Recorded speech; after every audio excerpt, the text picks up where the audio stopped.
Hey everybody, it's Bust with Battles with Bust number 66. Today we will be playing the Grand Moments for all of you Expeditioners. We will be playing Jayce Lux for all of you Constructed players. But before we jump in, we are going to come in and talk about Illaoi. Illaoi has been spoiled. I did go to the text-to-speech thing. You push the button. Illaoi, It says Illaoi, right? Illaoi, Think we nailed it. I'm gonna try my best to not call her Lorelai.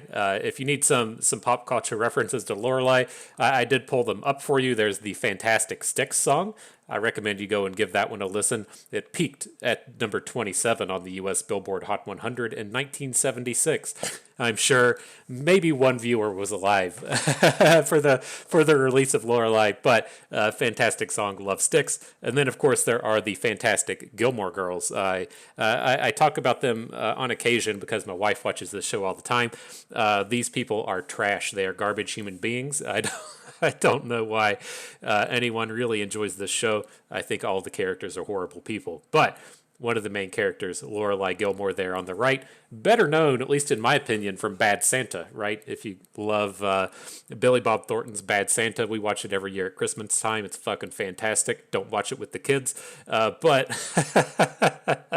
that is where I'm familiar with Lion Graham from. But now, God, I've seen so much Gilmore Girls that it's tough to get that out of my head, and it's tough for me. I try to mention these cards at the correct names. I initially saw Illaoi from Teamfight Tactics, and it's tough. It's like it's three L's right next to each other. I couldn't tell if that first letter was an I or an L, and it just immediately kind of became Lorelei to me, and that's what it stuck. I don't like talk to people that verbally say the names of these cards. Nobody's around to correct me, and that it's been stuck in my head for like 3 years, and it just never changes. And so we'll try to call it Illaoi as we can. If I slip up with Lorelei, it'll happen. We're going to talk about Vigio a little later as well, and so everyone knows how good and perfect I am at saying card names. nonetheless. So Illaoi, yeah, this is the second champion that was spoiled coming out of the new cards, and it's pretty powerful stuff. It's like impossible to say this is the most powerful champion out of the set, given that like Jen is such a wild card. But I think there's a lot of power coming out of this unit. I think ultimately at the end of the day, her downside might be that she's in Bilgewater, and Bilgewater is just the shittiest faction in the game. But she does bring a lot of upside, and she has a lot going for her. And so I think that there are like three specific things that we should talk about in terms of Illaoi and Spawn. Both of those are basically tied together. You can't really talk about one without the other. And so those three things, Illaoi's attackability, the Spawn units itself, and how do we take advantage of those? And then do we ever want to just go for like the full Spawn build around? Does the full Spawn build around actually care about Illaoi? Does it care about the Tentacle? Does it care about both? How does that kind of compare to Viego? We'll get into that one a little bit later. And so, first and foremost is the Spawn. If you're not familiar, it does have the text up at the top right. X Cosmic is the one that puts these wonderful screenshot things together.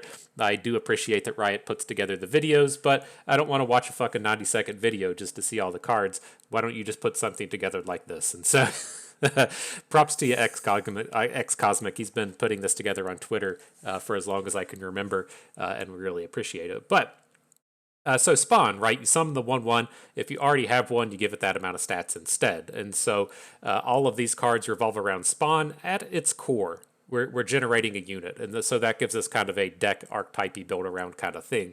It does count as a one-cost unit. There are a lot of cards in the game that deal with one-cost things. Here's the Tentacle, and here's one of its kind of supporting cards that deal with one-cost units. I don't think this is going to be ultra relevant. We can kind of circle back to this if we think that the Tentacle build around is going to be a thing. But in terms of doing like one-drops matter with like Professor Von Yip and with Jagged Taskmaster, that all just sounds like garbage to me. And so I would not really look to pursue something like that. The next question is does this work in kind of like a Slayers theme? So the Slayers being the self-sacrifice kind of archetypes, do we want these units as just kind of a glimpse beyond that generates an extra, or a unit that generates an extra thing that we can then glimpse beyond, or Spirit Leech, whatever. That's always a thing. I don't think any of these cards are really worth pursuing in that sense. To a degree, Illaoi wouldn't fit the bill, but something like the Sea's Voice may, right? If we're just going to look to just have a 3/3 with some upside, and then we want to sacrifice the upside away, something like that might be useful. But I don't think that these cards and these tentacles are something that really builds around either of those kind of thoughts or ideas. So one drops matter, I would immediately ignore. Slayers, if it fits in with the build around theme, then maybe, but I wouldn't do it as a full build around just to play tentacles. I'd rather just play hapless aristocrats and the other kind of card generating themes. And so that's idea number one. We can get that one out of the way. I don't think it's really worth too much time investment. Okay, and so thing number two, Illaoi herself. So how do we feel about this? She kind of like checks off all the boxes in my books, right? She has Overwhelm, which is exceedingly important. There's just so many champions get shut down because they don't come in and close out the games. It doesn't matter how many stats you have if you can't really come in and finish the game off. And so we've historically seen a lot of champions with this problem. If you're just going to play a big stat monster, why aren't you just playing like a physical unit instead? Is the way it usually comes down to. And so Illaoi, she should be able to kind of roll with the punches and do the big battles, get the overwhelms in, much in the way that we see it with Darius or with Sejuani. So extremely important in those terms.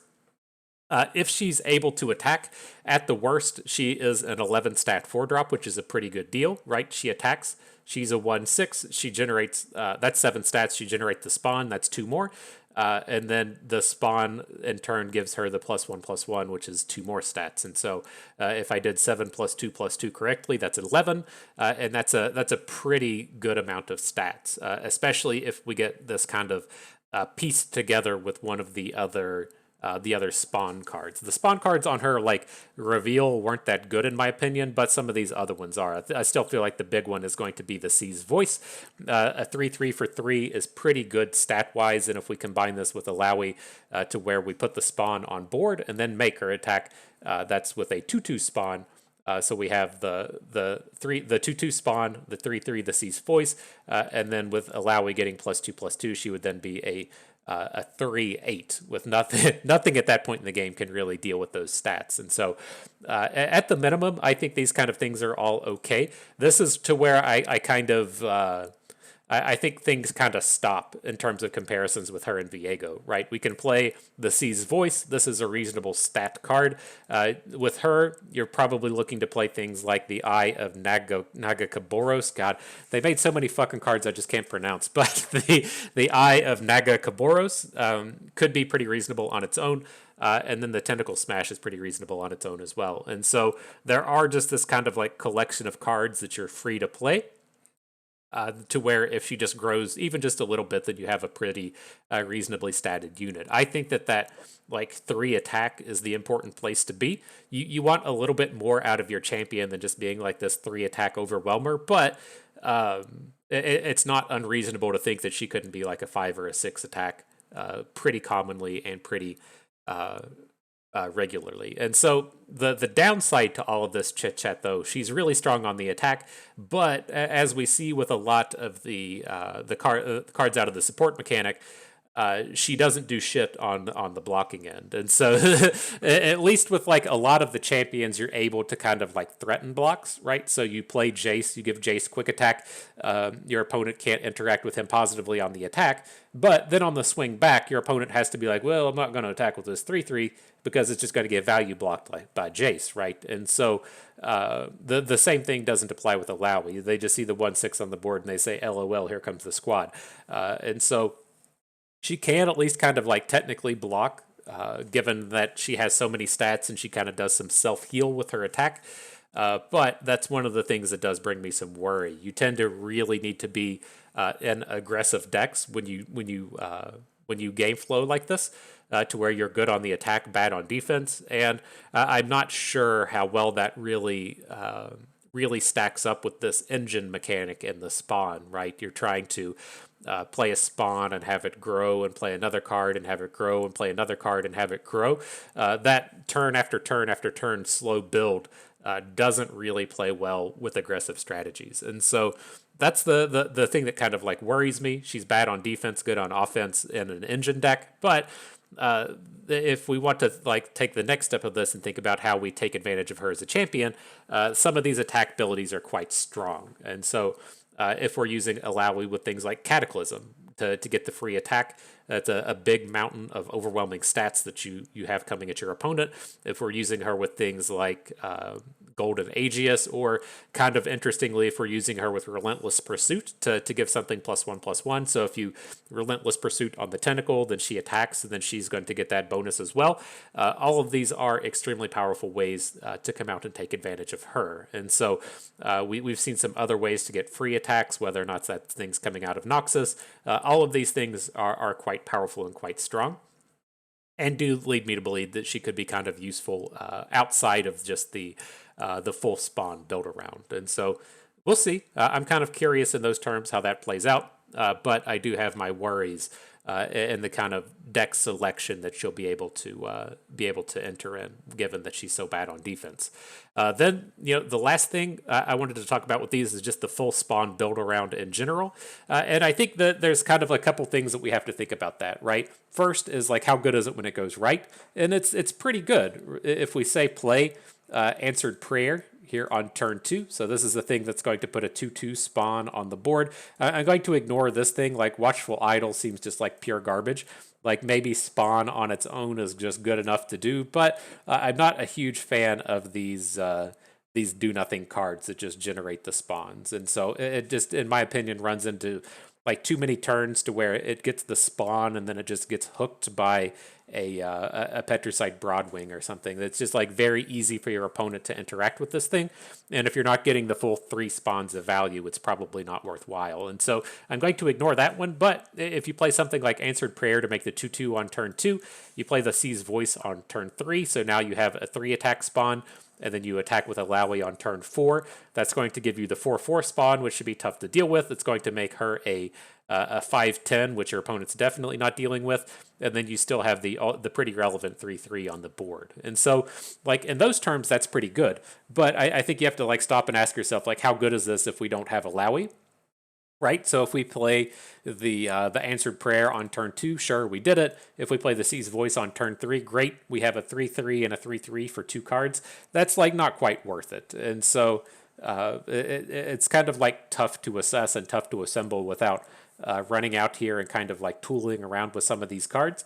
But I don't think it's quite good enough without the Illaoi on board, and that kind of like worries me in terms of just going for this full on build around. The other kind of like downside to the full on build around is, say that we do that same play, right? We just made our we made our Answered Prayer, we played our Sea's Voice. How bad is it if our opponent now kills the tentacle, right? We've invested 2 cards into this tentacle. We still have the Sea's Voice on board if they play a removal spell, but it leaves us open to some problems when we have to kind of restart the game and restart the tentacle generation. And so excuse me, that's kind of like tough for me to wrap my brain around and assemble. I guess, in terms of this, the big payoff for going full tentacles is actually the Naga Kaboros itself. Extremely powerful, extremely strong card. This card just wins you the game frequently, which is quite strong. And so I think this is going to be definitely a real card, as we just kind of like got out of the Sundisk meta, right? We were seeing this just kind of like world where decks that can't handle winning the game by turn 8 just don't fit in the meta. Having things like this, be a real card is a little concerning, a little worrisome.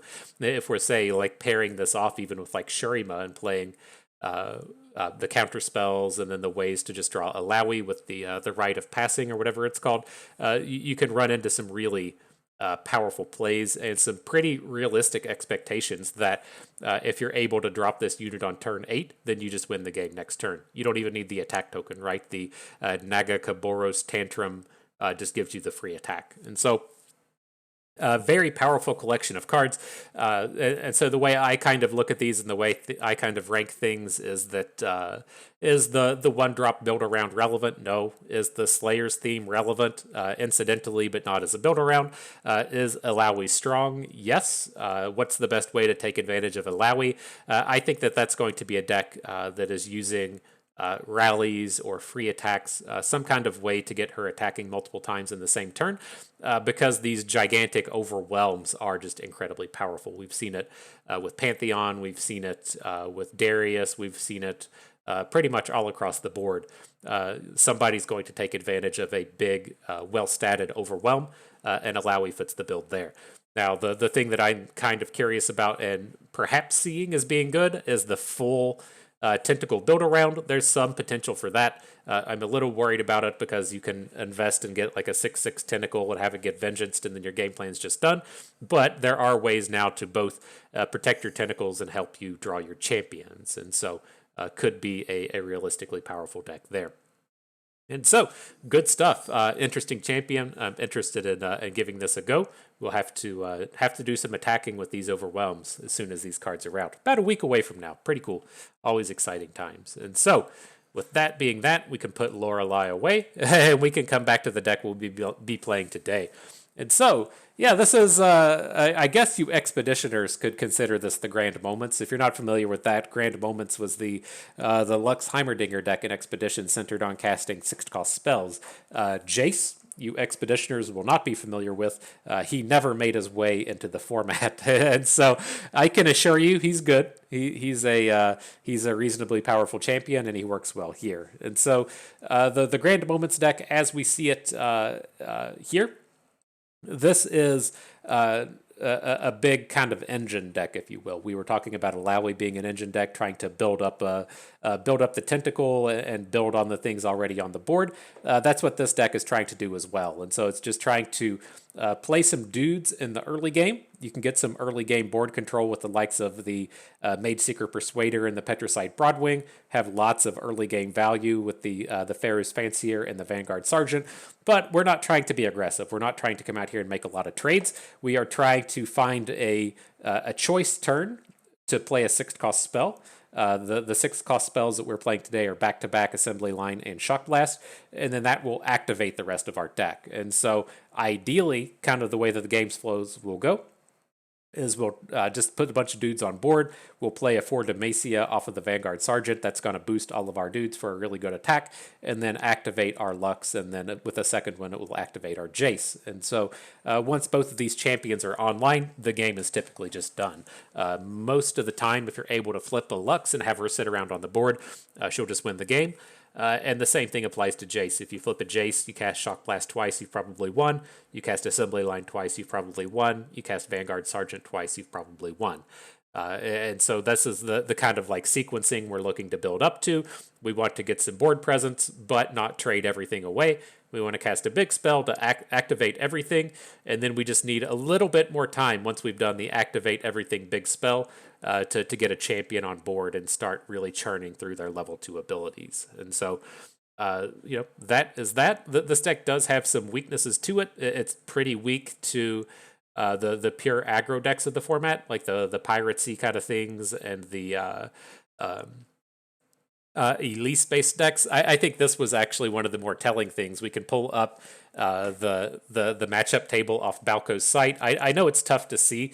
I can't make edits to the actual spreadsheet itself, but if we bring ourselves down here to Lux Jayce and take a look at its matchup table, this is ordered by the most common decks in the ladder.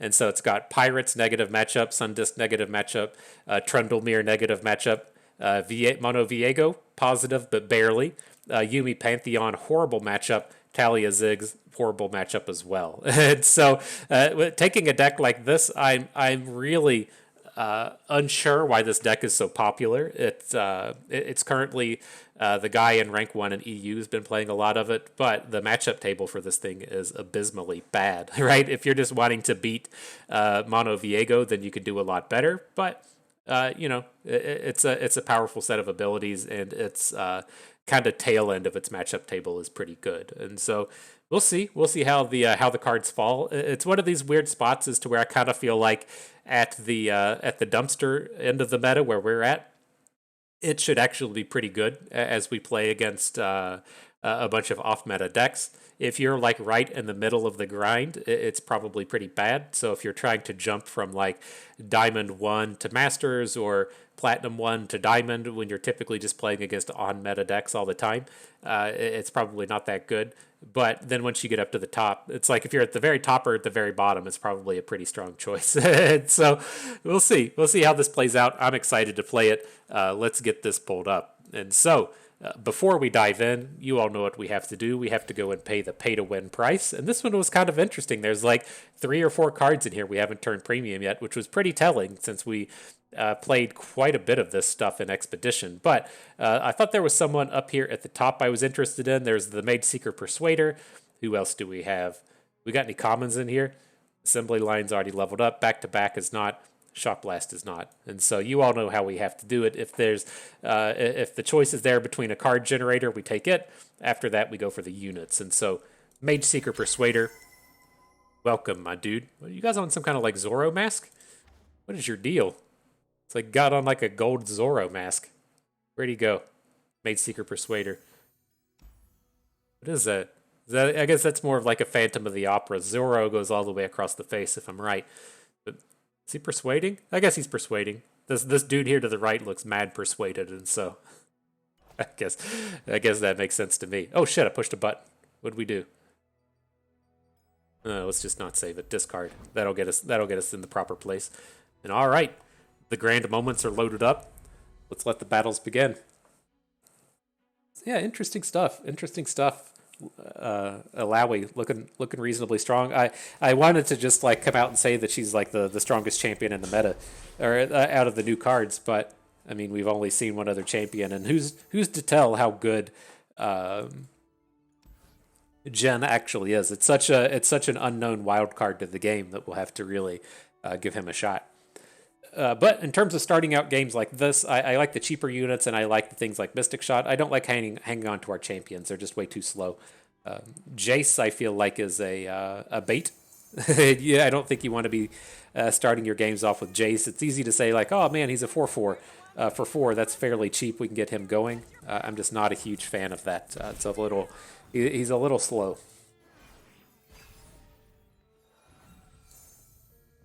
But he says, I'm here to party.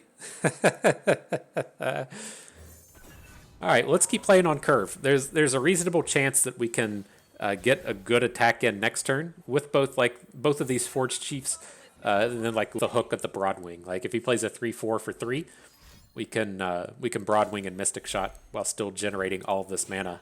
Oh my dude, this is not a good start, Professor Snape. Not a good start. Dropping the Moon Boy. It's like tempting to try and interact with him, but I think we'll let this go. We're only overbanking 2, and then we can just try and Shock Blasting this turn. So many Forge Chiefs. They are ready to party.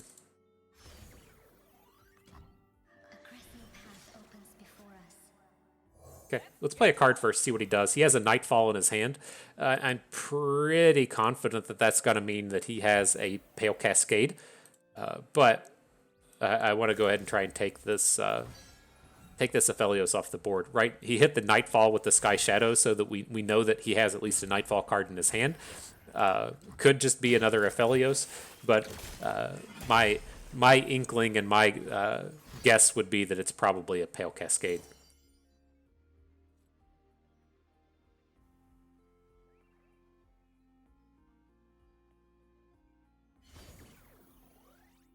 All right, so how do we want to handle this turn? I'd like to get Moonboy off of the board fairly quickly, but like we have all these Forged Chiefs, and I don't really want to open. I think this is a reasonable spot just to go ahead and play Jayce. We'll give him the quick attack. I'm not super interested in making challenger attacks, right? If our big worry for the turn is that he has Pale Cascade and he's going to use Aphelios with it, then he just gets a big shutdown on Jayce. And so looks like he's still kind of lining up to it. Picks up the Severum, okay. Sure. Does he flip off of this? Not yet. Quite obvious that shenanigans are afoot, but I wish we had the 2 mana for this Mystic Shot now, but I think getting the Aphelios off the board is just too important. So this is like little scary at this point. We don't have a great board.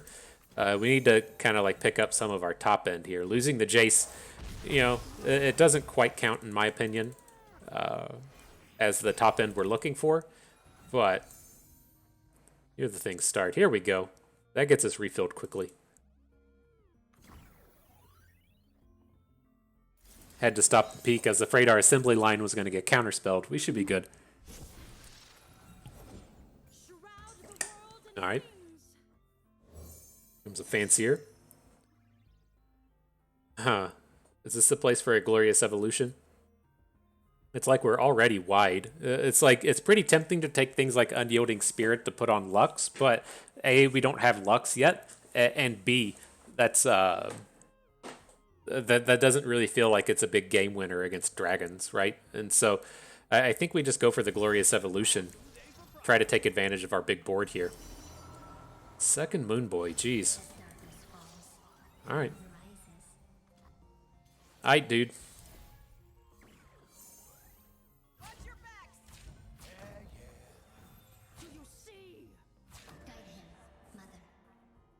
Alright, I assume he's going to play a card here. Looking to get a concerted strike onto a Felios. I'd expect a.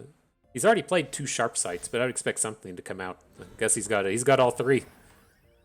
Dude was ready for battle. So how greedy do we get with this? I would like to use the Forge Chiefs to get some of this mana back, but I think we're good to just use 1 plus a Forge Worker. We get a 1 mana refund this way, and it forces him to play another combat trick. And so if he plays the trick, he still loses his Aphelios, since the Forge Worker will take it down. But I guess safer way, if you will, would have been to use the 2 Forge Workers. What else is going on here? He's playing his onto our Forge Worker. All right.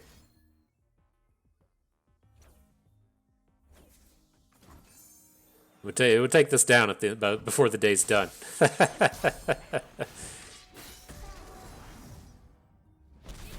All right, so we got our 3 manas for the Glorious Evolution next turn. Hopefully that's enough to come in and close out the game. Giving all of our bros augment is pretty good.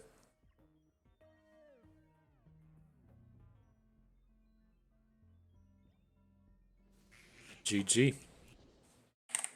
Boomed him real hard. That was kind of odd though. He had a really slow start. It felt like if he would have just had like a 1 unit, like a Shyvana or something, he would have turned that one around quickly. Y'all ever have this happen? I had this happen today. And so at the gym and the bathrooms, here's the setup in the toilet area. So on the left side, there's a handicap stall. I think there's actually 2 of them for you to poop in. Then there's 3 urinals, and then to the end of the urinals is another stall, which is kind of nice if you're a gym shitter. You don't have to just like shit directly next to each other. But like historically, in my experience, people that shit at the gym have the worst shits. It's like you're like, oh man, I got to get huge, so I got to eat protein, but I don't know how diets work, and so I'm just gonna eat literally all the protein in the world and just have the most disgusting shits on the planet.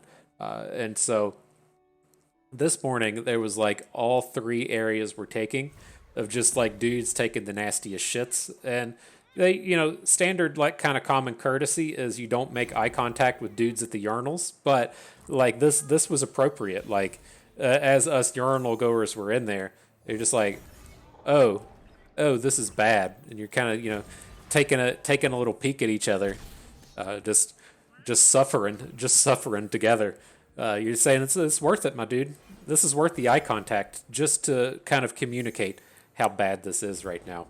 I'm one of the good guys. It was tough. We got out of it, but there's some nasty shit going on in there. That was for certain.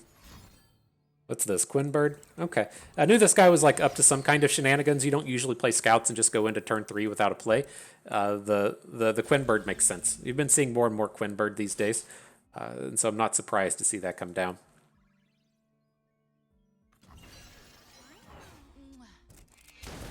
All right. So all poops aside, we gotta decide how we're going to do this. Can't block Misfortune with the bird.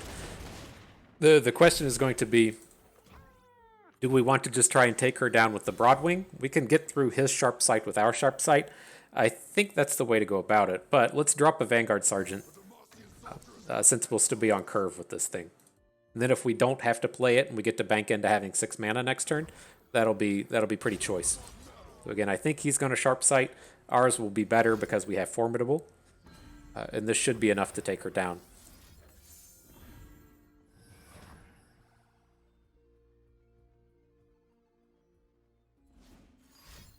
Rangers resolve.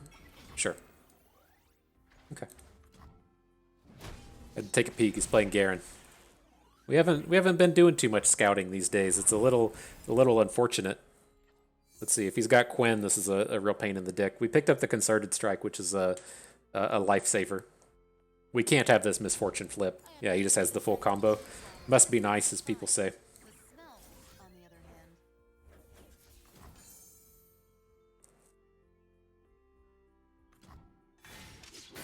All right, crisis averted for the moment.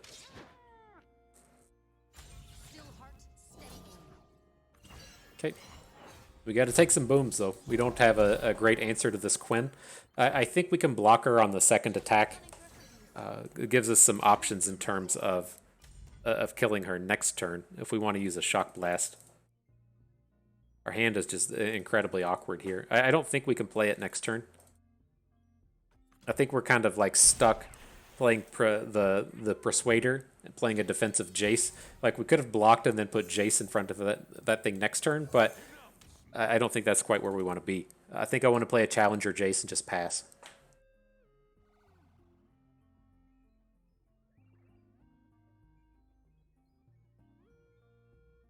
Just need some time here.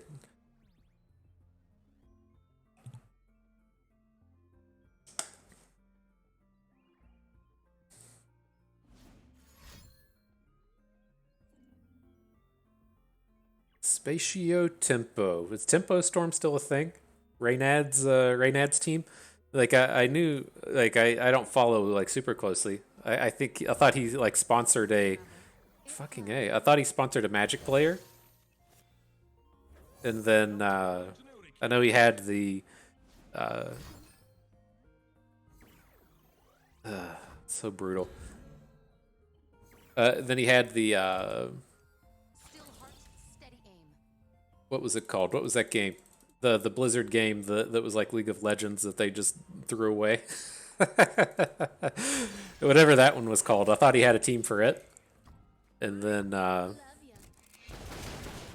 like I was looking into his auto battler. I don't know what the deal is with that in terms of like it looked like they were getting it together and they were having things like show up, and then they were like, "Wow, we're gonna put crypto into this," and it's like, "Oh fuck." I guess that's a thing. Just get some more unnecessary crypto into the world. But curious. Hope they're doing well nonetheless. A lot of work getting all that stuff together. Fucking A. Alright, dude.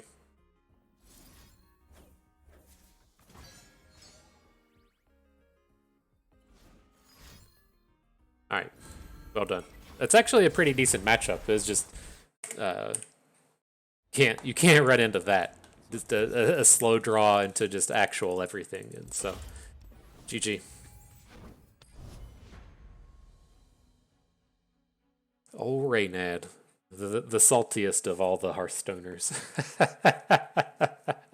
I could never tell with that guy if like you could tell when he would like legitimately get frustrated, but I couldn't tell a lot of the times if it was just his on-air personality or if it was his actual personality just to be so salty all the time.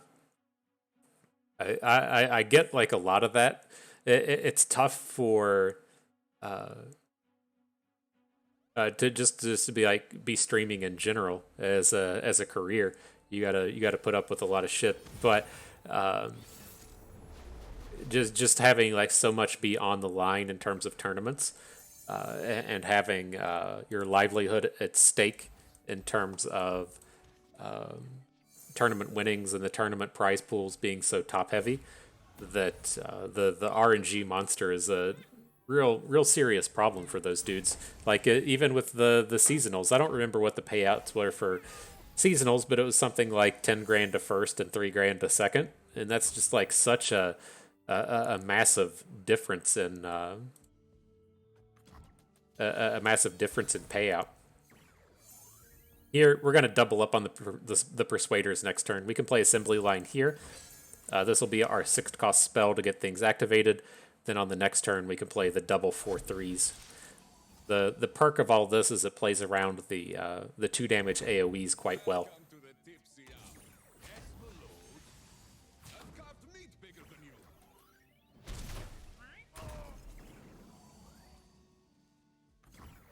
Cool.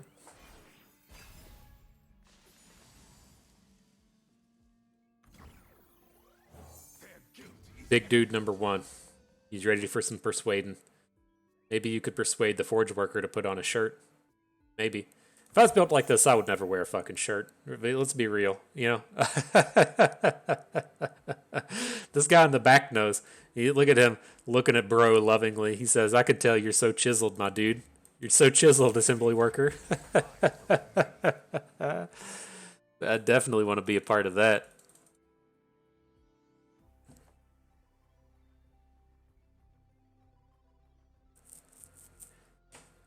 He goes to the gym with Pantheon, apparently. Dudes are just ripped.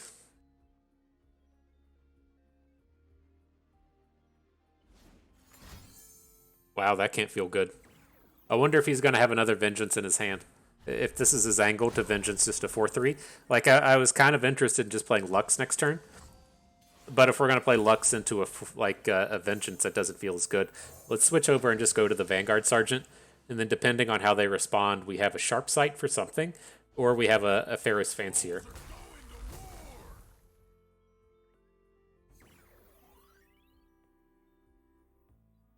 So how do we approach this? We can, like, Sharp Sight the Persuader, hook Trundle, and then just not lose a unit. I think this is the way I'm going about it. So we still get to chunk in for 6. Dude hasn't got to ramp or anything this game. We'll still have the Challenger for our next attack, assuming he doesn't play some kind of 1 damage AoE. And then we're getting really well set up here. I would like this immensely if we could just, like, say, okay, don't care about Trundle, and then drop a Lux, and then open with 4 Demacia next turn. Like, the open 4 Demacia would be pretty choice. Opponent disagrees with what we're doing. I think I'm still on board with it, though. Like, if the extent of his turn is playing a Vengeance, then I think that feels like a win.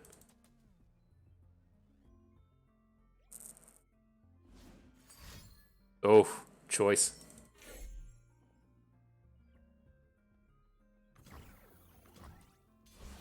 Cool.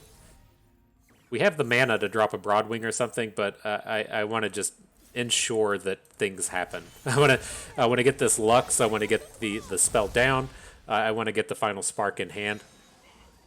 And so if he leads in with a Vengeance or a Withering Wail or whatever it is, we've already gotten some of the value out of this. Now we're kind of free just to play something else, right? We can still play Broadwing and hook whatever we want.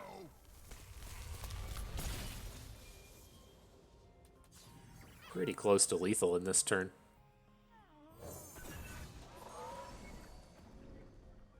Let's see how this goes. We can survive a 8/8.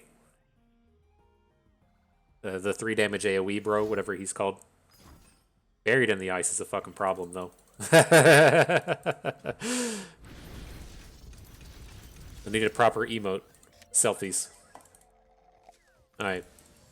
So maybe we should have attacked a little earlier.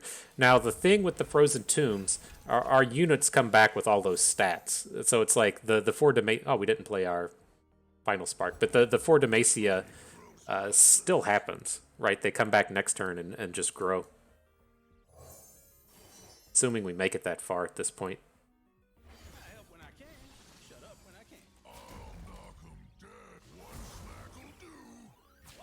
Where are we at?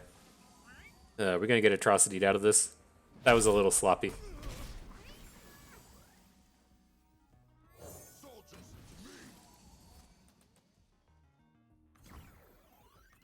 Got to give a little uh-oh to this one. A little whoopsies. All right, well, let's see if this does it. He's just gonna put that Atrocity on the stack. And all things right. You can't outrun justice. So you're saying there's a chance. You're gonna have an Entomb or a Flash Freeze or something. Three Sisters, okay. Flash Freeze number 2, you got it.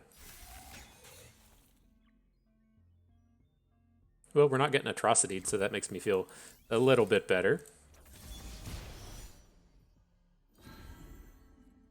Game says we're coming in for 12. We got this Shock Blast in hand. Maybe that's enough.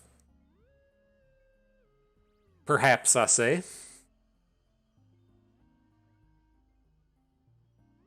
What happens if you Final Spark a level 1 Tryndamere? It does the damage, right? So say this Tryndamere goes to 1 health, we Final Spark. We still overwhelm 3 and then he flips. Correct? We'll at least get to Oracle's Eye it. I'm pretty sure that's how it works. I'm pretty sure it's not something weird to where he gets to do all this healing. It says -3 to the left. Okay. No more holding back.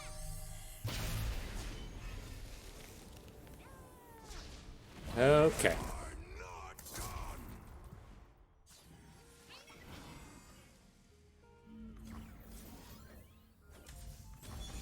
All right, we tried our hardest to punt that one, but I think we got there at the end of the day. We did, GG. Sometimes you try to punt it, you know? You just try to throw it away. It just doesn't happen. Would it help if I apologized? You should apologize for that, Lux. We had no business winning that game.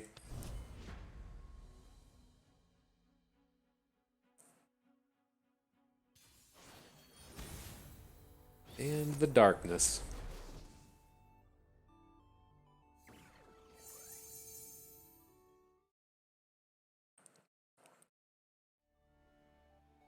All right, that's a reasonable keep. You still have the opportunities in these games to Mystic Shot the guy that grows the darknesses, whatever that two drop unit's called.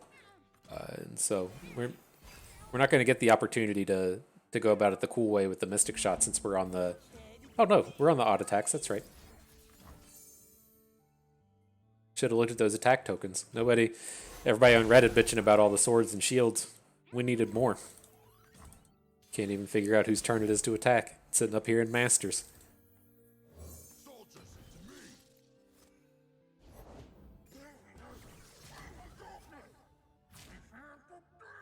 Interesting. He's gonna Vile Feast us.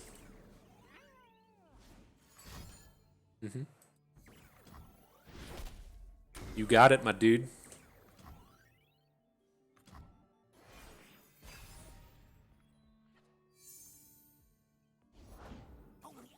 How many damages is this? It's a 2 damage darkness? Alright. Vanguard Sergeant it is.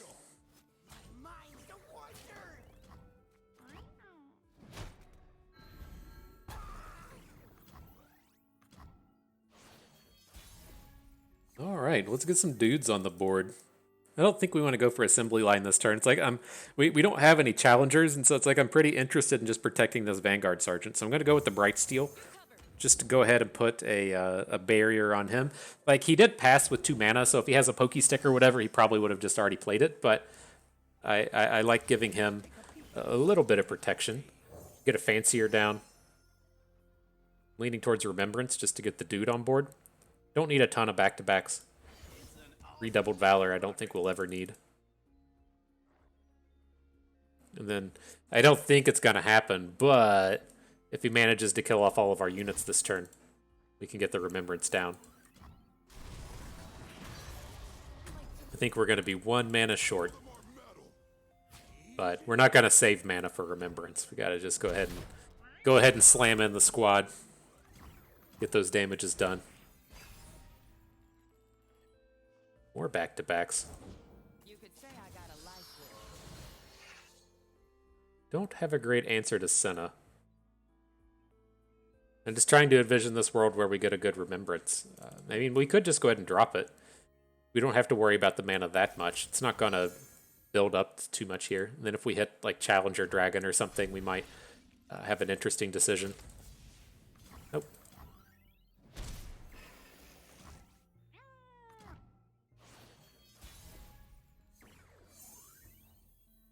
So we've got 10 mana. We're like most certainly playing a 6 this turn. It's just, do we want it to be like a 4 Demacia or a back-to-back or a assembly line? I think we'll go with the assembly line. We're probably just going to get into like one combat with Senna here. And so I want to have all these 3/3s plus the sharp sight. Okay.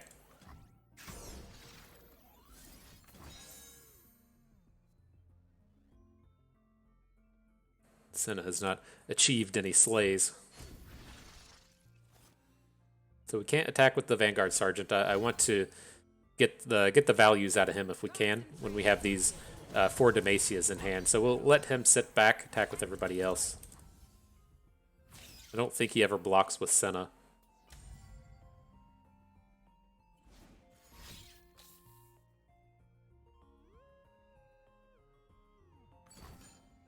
Wallop. Sure. Been walloped, my dudes. Is he open? I would like to concerted strike this Senna before he gets a darkness.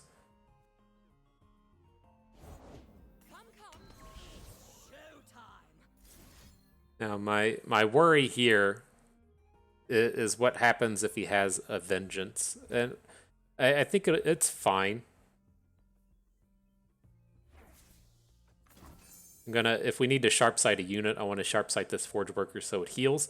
It's a little scary to kind of count on this Vanguard Sergeant to do the work. I don't even, what's this thing do? Recall an ally, the next ally you play this round with equal or less costs 0. Okay. You're supposed to play that with all the Plaza Guardians and stuff, my dude. Must not have got the memo. For the wicked, for the dead, I bring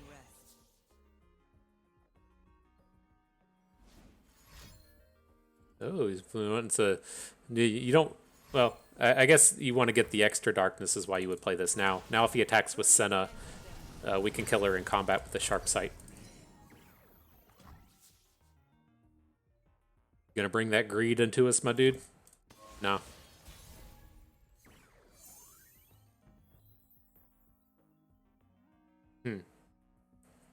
I think we'll drop the Jayce on his turn. Like I'm interested in just playing the assembly line, and then playing the 4 Demacia here. Jayce doesn't quite do as much, although some of these units kind of suck in the. We're kind of running out of stuff to do. Yep.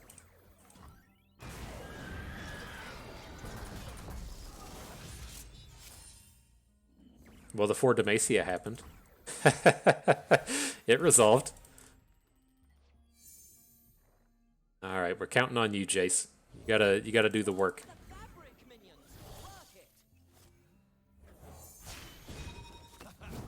is the cutting edge of progress. Giving that quick attack, so if we play the acceleration gate, we'll get some upgrades along the way. Now we just got all these combat tricks. We need a dude. Give me some dudes, game. Like we need a Pharaoh's Fancier into a 6-cost unit maker. That would be pretty good. Uh-oh. Did we call our shot? Did we do it? Nice. Learn from the fucking masters, my dudes. Learn from the master. How big is this? A 3 damage?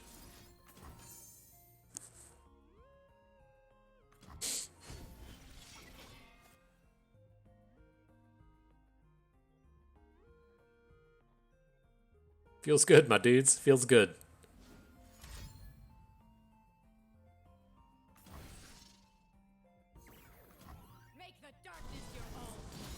So we should be pretty safe to go ahead and attack here. We have the double sharp sights to protect our cavalry. What are you made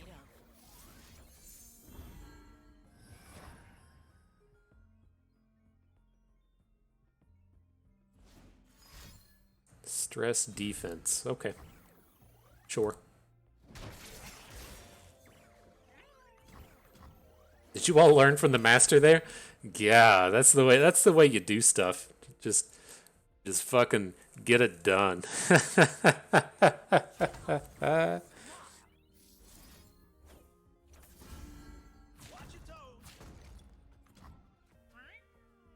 All right, back to back complete. Mini morph. It's kind of lame, dude. Kind of lame. I want to keep our dudes on board, though. He wallops it out of combat. We're getting there. We're getting there. He's down to 1 card now. Mages can't hide from me.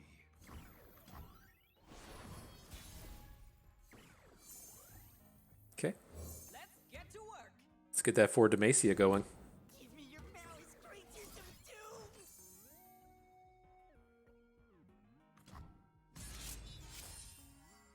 And there's no reason to acceleration gate, right? No. Anything can be scattered with elements, even us. Xtali Sentinel number 2. Alright. Watch your back. I see you have no alibi.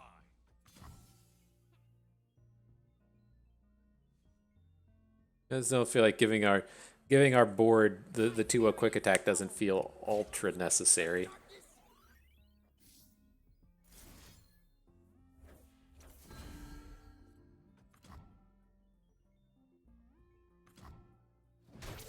We hooked this wrong. We should have hooked the Xtali way over to the left so that we could have just gotten that first lifesteal out of the way at the beginning. Hopefully we're okay here. We got the commanding position on this board. Conchologist is a pretty choice draw. He's got a Darkness and a Conchologist. He can kill 2 of our dudes. Curiosities lie ahead. Not bad, not bad.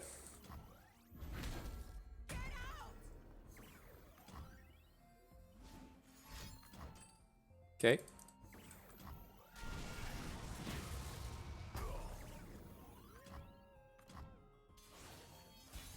What do we got? What do we got?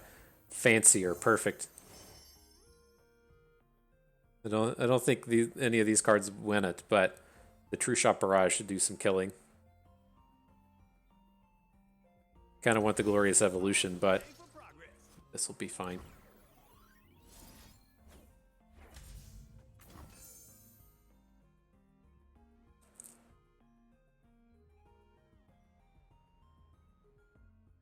Incoming Vengeance onto our mini T.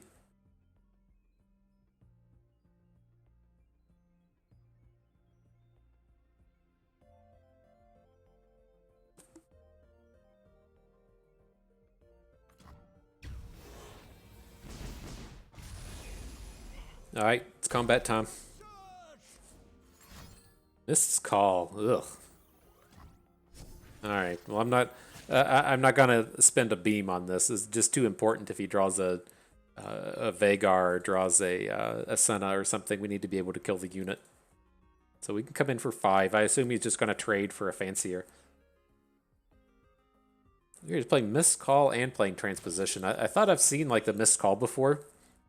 I think that's the first time anyone's played Transposition on me in the entirety of my life.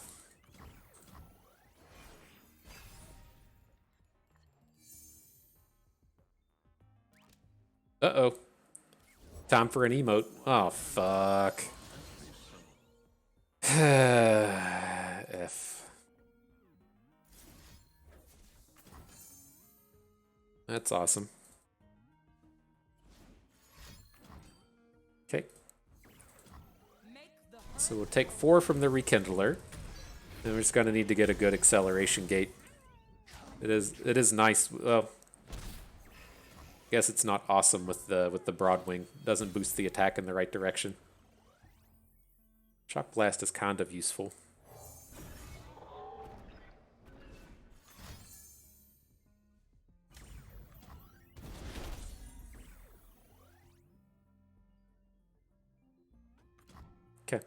I mean, it's like this is not a good turn just to get 2 for 1, right?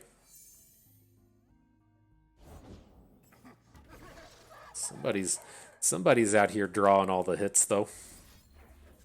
Getting all them 2 for 1s. We need another one. Give me another fancier. We don't we don't have any in our deck, but we could certainly use another one.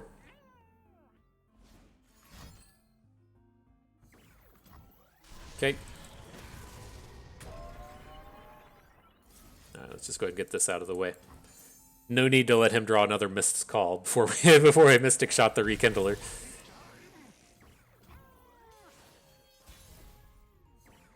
What we got? Broadwing. Aight. Ready to battle. Fuck. Alright. GG. Ah, man. We were so close. So close in there. We called our shot so good and it just didn't pan out. I think that probably comes down to that Ruination turn. We could have we could have just played a big spell and play it instead of playing the units. Then we got kind of stuck in this awkward spot to where we had like 2 back-to-backs and 2 4 Demacias and just literal no units. So not sure about that turn. But here this video is we're starting to push an hour. I'm going to do 2 more games, and then we'll call it a day. Instead of the normal 8. When you're playing these slow ass decks, the games take like 30 minutes apiece, and y'all got things to do with your time. So,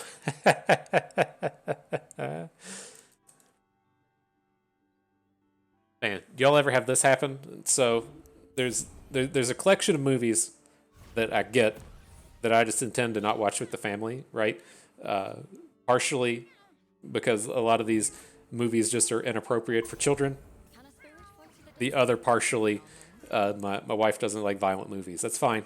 And so I get these movies, then when they're not home, I watch them. And so I've been like the one in that mix was The Watchmen, or not The Watchmen. Is it? No. Yeah, it's the Kingsman. There we go. And it's not like super violent. I don't know. Maybe it's just because I'm an American, so I don't think it seems super violent. But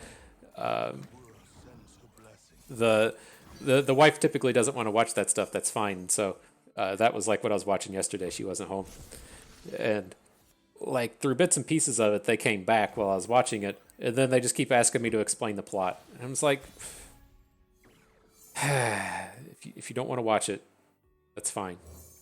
If you want to watch it, that's fine. Don't watch 15 minutes of it and then grill me with 30 questions. Who's this? What are they doing? What's happening? What's going on? What's going on here? What's going on now? Fuck. That's all you can say. All you can say. Fuck. Let's just start it over. That's always valid. You want me to just start it over? No. Okay. You just want to ask me 30 questions about the plot? Yes. All right, I guess that makes sense. All right, we can make this attack.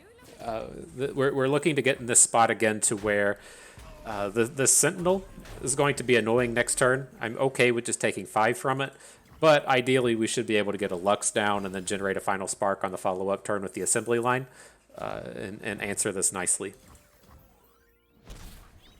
So, Bro doesn't have any spell mana, so Lux should be safe.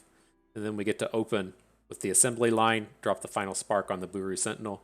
Everything's looking good. So even if we go into next turn and we play the assembly line, he drops Vengeance onto Lux, then we get pretty far ahead. Pushing my limits.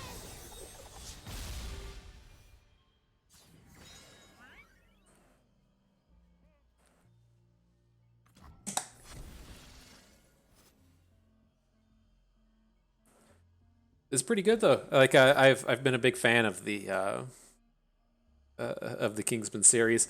I have to watch so many like British rom-coms that Colin Firth has been a part of that it's so wild.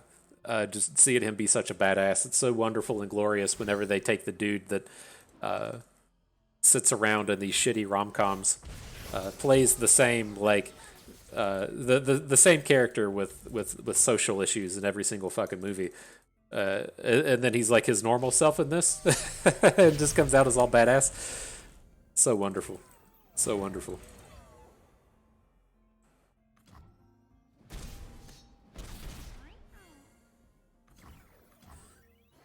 Mr. Darcy, Pride and Prejudice. He was in Bridget Jones' Diary. He was in I can't remember how many of these. Like all of these, just like British things that run together.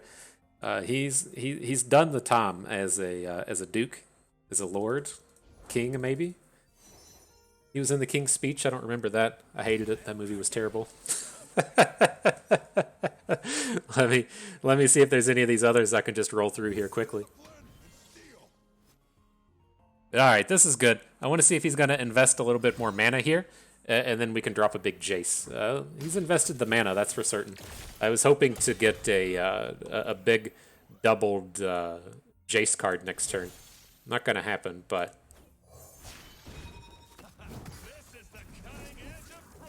we should still be able to build up nicely. There's nothing a little ingenuity can't fix.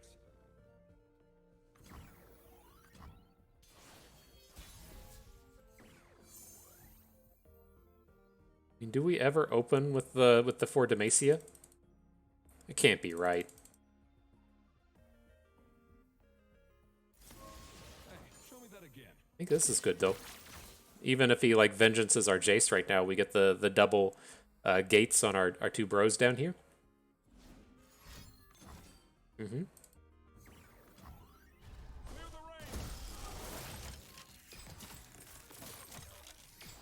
You guys get some cool abilities. Here's some. I saw the formidable and I was like, I got formidable. That's a weird one to pass out. I don't know if you can. Oh no, you're so gosh, you're fuck. Alright, I guess we have to do it with the sharp sight. Why team have a mystic shot here? This is gonna be brutal if he mystic shots our Broadwing. I guess you could say that we deserve it. Alright, Glimpse Beyond's fine.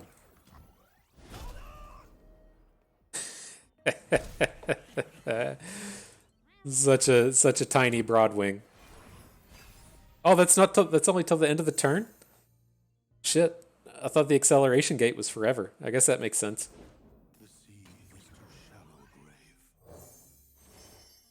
All right, we're gonna line up the same plays from some of these previous iterations. I'm gonna play a second fancier. Hope that he just kind of sits around and keeps spending some mana, and then we'll play Lux. And then once Lux is on the board, we'll go for an open next turn. Now it seems like he's just trying to like bait us into his vengeance, and so I'm not completely opposed to just like 3-banking going into next turn and then going for Unyielding Spirit onto Lux. I think this will be okay. Like, if he just passes again. This deck has to have serious problems with the Unyielding Spirited Lux, right?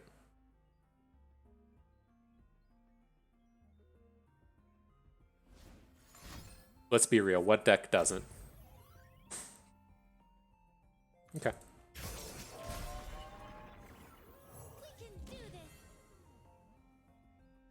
So now we'll just switch back to this 4 Demacia play. So it's like even if he has the vengeance, then we're still just going to get super far ahead. Ooh, this is tempting. With the when we pick up the Unyielding Spirit, let's just go for it. I think the realistic best play here is to just open with the 4 Demacia, but I just want to boom him. I want to boom him with this thing, and so I'm gonna play things a little slow. I'm gonna give him the opportunity, and then we're gonna play the Unyielding Spirit. Is that Quinn? Is Quinn the one? No, that doesn't look like Quinn. She's got a Quinn hat on, but I don't think it's Quinn. Is it? I know what lurks in the shadows. I don't think Max Grecky's the one that typically illustrates Quinn. Kind of looks like a dude. I don't know. You got Elise. Guy. We're trying to do cool shit, and then you're acting like this. Fine. You know what? Fine. Some people, am I right? This is what you would expect out of somebody playing the Sentinel stack, right? You just play your vengeance. We know we got it. All right.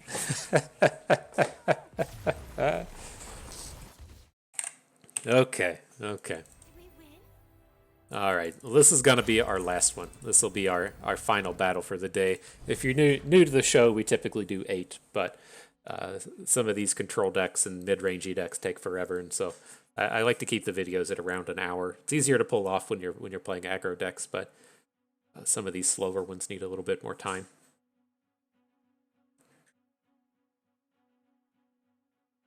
Colin Firth, man, hang on. This is important. This is important. Colin Firth. So many English movies. Where are you at? I guess that's what happens when you're English. I've seen tons of these and they're horrible. Mamma Mia was good. I give Mamma Mia some credit. The Bridget Jones series, sure. King's Speech was horrible. King's Speech won like a bunch of awards and it was just pure garbage. Bridget Jones. Ooh, Shakespeare in Love, garbage. Pride and Prejudice, I hate Pride and Prejudice so much. I've gone on that one so many times. Uh-oh. Are we actually playing a game here?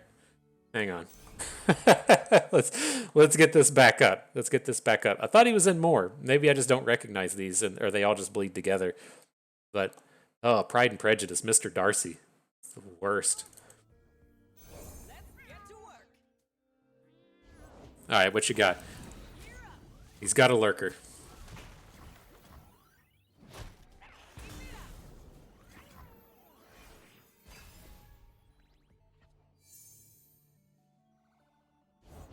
I can't block that. Uh-oh. I would prefer to save the Mystic Shot for a little bit later, but if we get to like physically stop him from attacking this turn, and he doesn't get the lurk, that's just such a huge value for the remainder of the game. Get another one? Okay. But if he has to no attack on this turn, it's so bad.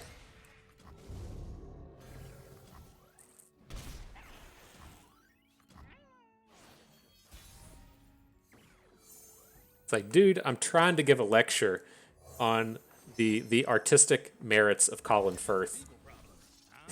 He's out here playing additional units and stuff. It's like, what are you doing, dude? What are you doing? Ooh, he's going to open on us, isn't he? I was hoping that we'd be able to drop the assembly line, right? Say he wants to play a Xerxai Lurker next turn, the 3-cost predictor, and then we get to put assembly line in front of his two dudes. That would have been kind of nice. Still a chance he may not open on us, but I think the chances are getting lower and lower.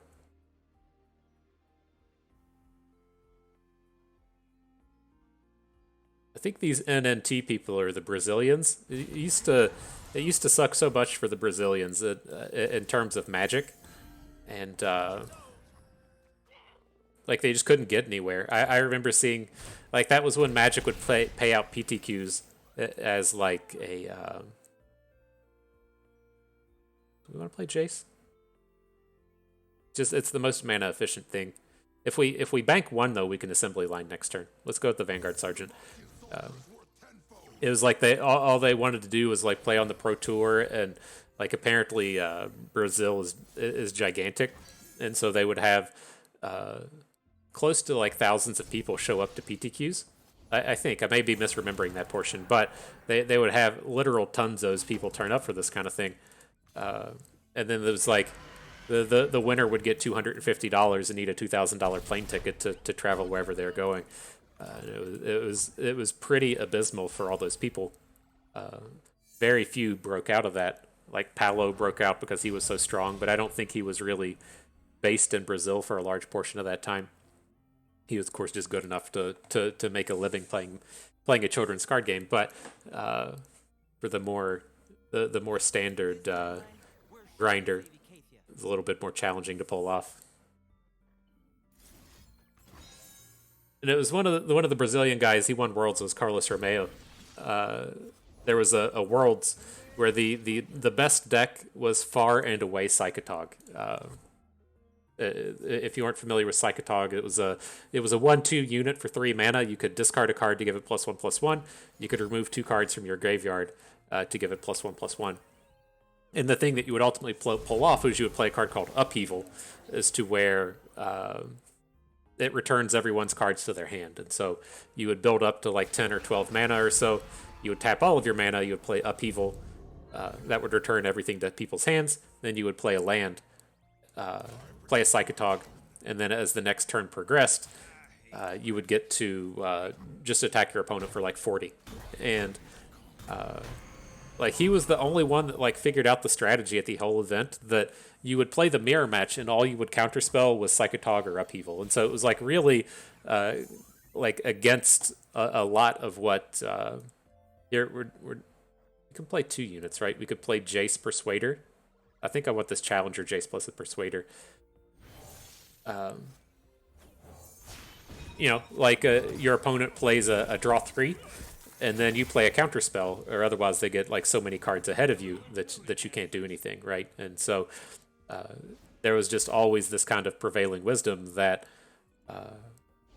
you have to answer a lot of these cards. You have to be ready to stop your opponent's counter spells and stuff, and you have to be ready to stop all their card draw. He came in and figured out all of that doesn't matter. All that matters is that you all that matters is that you counterspell their Psychotog. You just let them cast all of their card draw. You welcome them getting rid of all of your card draw. Fine, go for it, do it all. He was the one that figured out, well, maybe you should just counterspell the one card. That was enough. He won Worlds with it. Says GG, my dudes. I think he still turns up on occasion. I think that he's in kind of the same boat that I am, as to where you grew up, and when you're like 17 and 18 and 19 and 20, then you can just play a literal shitload of Magic the Gathering, and then as life progresses, you just don't have the time to do that anymore, but you still have all these skills built up in you. And I think that's kind of the way I feel. Is not very good, but I do have 20 years of experience. I was, of course, never as good as him. I'm not trying to make that kind of comparison, but it was certainly a thing. Do we take this pike damage? I've been getting kind of into story mode and falling a bit off. I want to play a Concerted Strike this turn, and we probably need to Concerted Strike the Dunebreaker. Then we fall short of being able to beam the pike, but I think that's okay. So let's do it like this.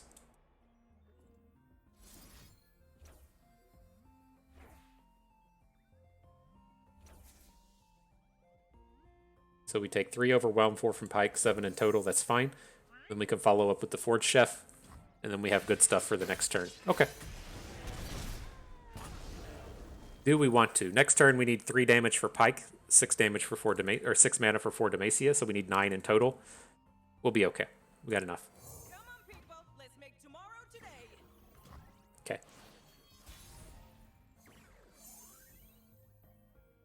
We can do this, right? We got 10 mana.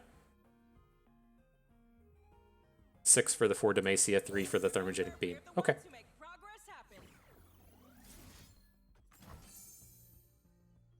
Weird he's not playing cards. Curious what his hand is. Sure. Get out of here, Pike. Death from below, bro. And Rek'Sai, sure. We'll just go ahead and take her out of the deck. Looks good to me.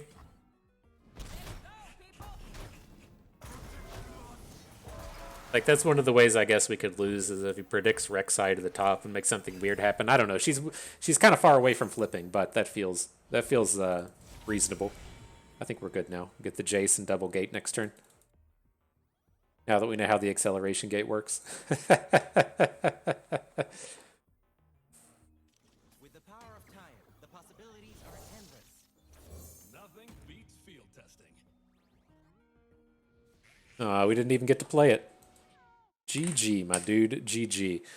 And so, yeah, hopefully that was a nice one for you, you expeditioners out there, remembering the olden days of putting together the Lux decks. And it was one of those decks that was always pretty powerful. Like, the way that we always approached it was the big card was Remembrance, right? We generated a Remembrance. We weren't playing it here, but you would always follow this strategy to where you just don't play any cards the first 2 turn. You play Remembrance on turn 3. Then you have this giant unit for Expedition, and all of your Mage Seekers are activated from that point forward. So you can start dropping the Persuaders. You can start dropping the 4/3 that becomes a 6/5, and most importantly, in Expedition, you would start playing the 3/3 that generates Detains. And once you got together the Detains and the Luxes and everything, the games were over in pretty short order. And so it was unfortunate that Jayce was never there. Like I'm like pretty confident now. I mean, I don't know anyone that works at Riot, but like I'm pretty confident that lead Expedition dev left because they were going to take away Expedition, right? And I get that. That dude's like he's a experienced game developer. He's made his own board games. They've been published. He's worked at Wizards and stuff. And so I assume that there was a lot that went into it to where it was like, hey, this game mode's yours. Come work and do this and have it be your thing. And then Riot was like, hey, this game mode's not going to last. We're going to change it. And he was like, well, fuck this. I'm not dealing with that. And so, again, no inside information. That's kind of what I assumed happened. But when he was also working there, that was when we saw people curating the actual Expedition lists. You wouldn't go through this shit to where it was going to take 3 months before any of the lists even got changed and before the appearance bonuses were removed and everything. And this is all just kind of like circling around to where I really like kind of envision what they would have done with a lot of these archetypes. And I think Jayce would have just immediately replaced Heimerdinger, and then they would have figured out something else to do with Heimerdinger, probably in terms of turrets, since they started printing the tech cards and printing the various turret-related things. And it would have just made so much more sense to have Lux and Jayce running around in Grand Moments, being the 6th cost spells matters kind of theme.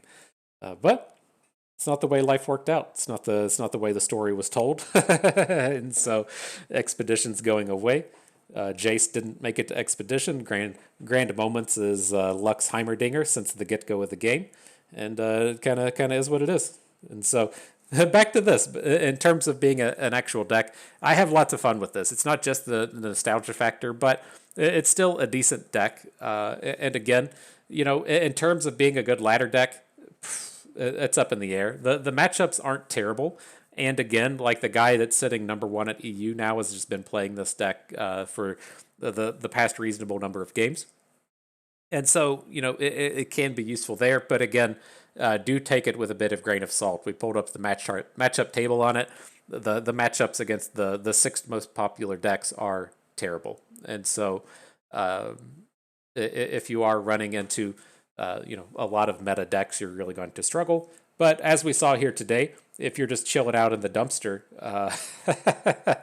you don't play against too many meta decks, and you might actually have a bit of success out there. And so there's that aspect of it. And then I don't remember how popular any of these decks are. It still blows my mind with Runeterra in terms of how the meta never figures itself out. Figures itself out isn't the right word. It never really converges on a piece of real popularity. And so as I'm going to pull it up here on Balco's site, Pirates is currently the most popular deck in terms of play rate. Oh, what's that matchup table pulled from? Something slightly different. It might just be Masters in the matchup table. But Viego chilling out at 7%. And then a couple of decks sitting at 5%, right? There's just not a ton of play rate with the decks at the top. And so, if the top 5 decks only account for 25% of the field and you're good against the other 75%, then that does give you some reason to go out and try this and give it a shot and play with it. But, at least have some worry. Again, the way I kind of say it is if you are at Diamond 1, Platinum 1, Gold 1, usually right there on the edges of jumping up into the next tier, you run into a lot of meta decks as people try to be tryhards and serious about moving up. But if you're sitting at the bottom end of the tier, where we're sitting down at the bottom end of Masters, you see definitely a much more varied meta. And so not as much try-harding going on, and this should, kind of thrive in those situations. And so we didn't play pirates, worked out for us. But anyways, fun little deck here. I hope you all enjoy it. I hope you enjoyed our review of Illaoi or Lorelei, however you prefer to say it. And that is going to do it for us today. And so, hope everyone enjoyed the video. I hope your moments are just as grand as ours. I hope you maybe learned a thing or two along the way and had a good time watching. This is Bust, and we thank you for being here.